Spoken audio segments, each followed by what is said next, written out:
Spoiler alert, you've been warned, Nakama. This video discusses key moments from across One Piece, Arlong Park, Alabasta, Marineford, and the timeskip.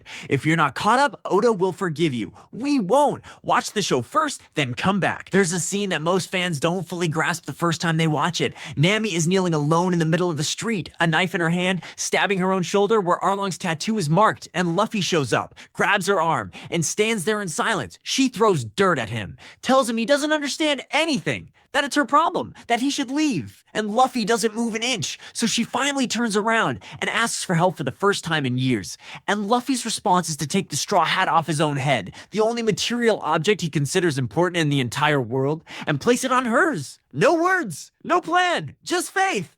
But here's the question nobody asks. Why does this work? Why does a boy who can't swim, who has no haki, who has no elaborate strategy, keep defeating the most powerful enemies in the world?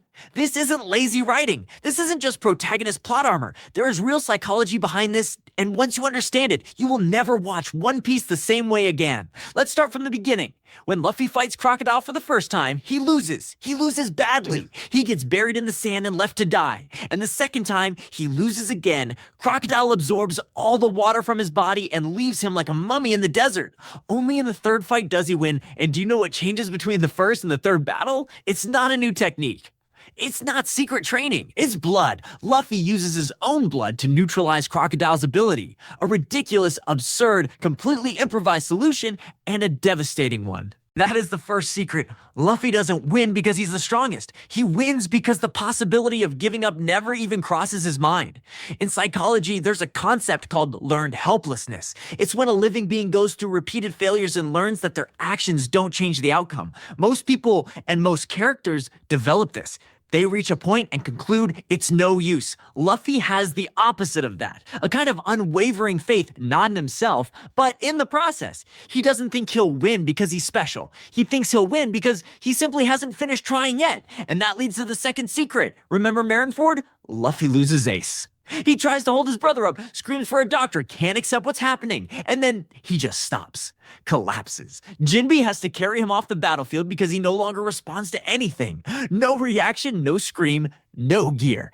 Empty. The Japanese voice actors themselves said that was the hardest recording session of their entire careers. Most fans expected him to come back angry, full of hatred, hungry for revenge. But what happens next is far more interesting. Rayleigh swims across the Calm Belt to find Luffy on Amazon Lily.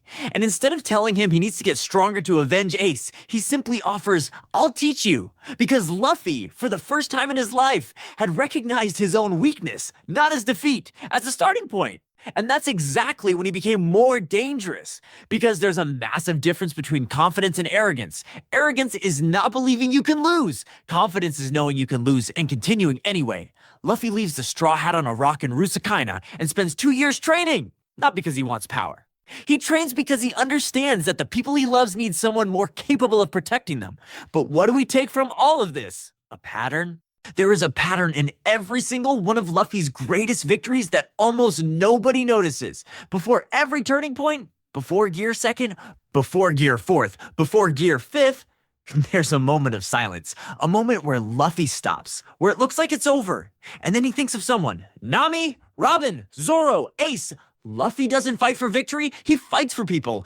And that completely changes the neurology of what happens in combat.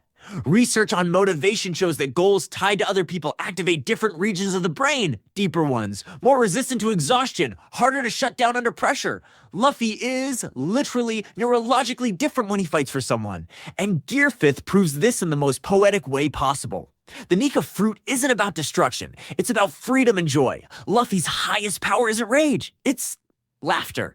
It's lightness. It's the ultimate expression of someone who believes so deeply in what they're doing that the universe itself seems to bend around them. So why does Luffy always win? Not because he's the protagonist, not because Oda decides so. Because he represents something most of us lost at some point. The ability to keep going without any guarantee. To love people without calculating the risk.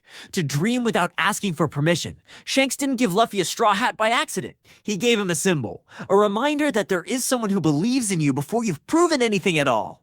And every time Luffy places that hat on someone else's head in the middle of a difficult battle, to the way he did with Nami on that street, he's not giving up his greatest protection. He's saying, you are worth more than any protection I could ever have. That is the power no Akuma no Mi can grant. And that is why, no matter how much stronger the enemy is, you, watching, already know the outcome. Because deep down, you believe in him too.